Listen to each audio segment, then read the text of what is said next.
ఓం నమః శివాయ.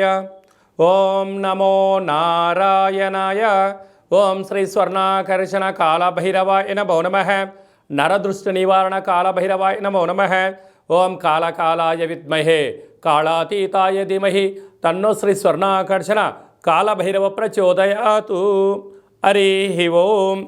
మా ఛానల్కి స్వాగతం. చూస్తున్న వీక్షకులకు ప్రేక్షకులకు ప్రియ కాళభైరవ భగవద్బంధుకి స్వాగతం పలుకుతూ మమ్మల్ని ఎంతగానో ఆదరిస్తూ ఉండబడినటువంటి ప్రియ సోదరీ మండలకు అందరికీ కూడా వసంత పంచమి మాఘ పంచమి సాక్షాత్ మహాసరస్వతీదేవి అమ్మవారి యొక్క ఆశీస్సులు అందరిపైన ఉండాలని, అందరినీ విద్యావేత్తలుగా, జ్ఞానవంతులుగా, గుణవంతులుగా, సంపన్నవంతులుగా అమ్మవారి యొక్క ఆశీస్సులు ప్రసాదించాలని కోరుకుందాం.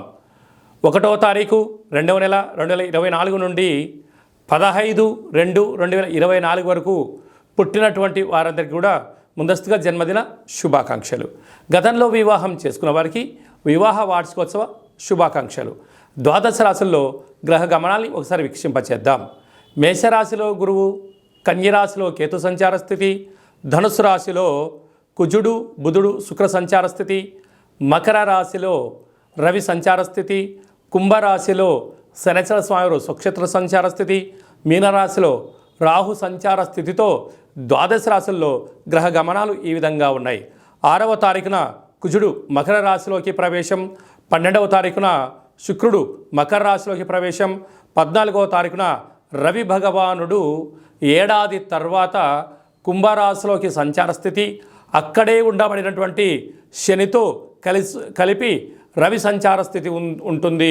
కనుక ద్వాదశ రాశిలో గ్రహ గమనాల్ని అనుసరిస్తూ ఈ యొక్క పక్షం రోజుల్లో ఎలా ఉండబోతుందో సవివరంగా సంపూర్ణంగా తెలుసుకుందాం.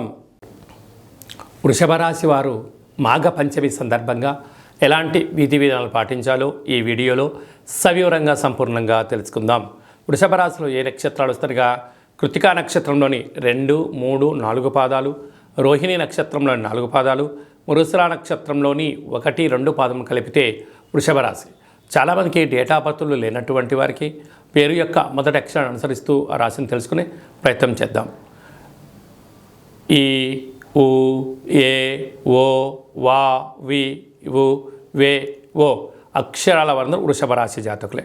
వృషభ రాశి యొక్క అధిపతి శుక్రుడు. వీరికి పంచమ స్థానంలో కేతు సంచార స్థితి ఉండడం వలన నూతనంగా వివాహమైన దంపతులకు పుత్రిక సంతాన యోగము, పిల్లల యొక్క చదువులు, పిల్లల యొక్క అభివృద్ధి, పిల్లలకు ఉన్నతమైనటువంటి స్థితిలో స్థిరం చేయడానికి తల్లిదండ్రుల యొక్క ఆలోచన విధి విధానము అద్భుతమైన విజయానికి నాంది చెప్పి గమనించాలి.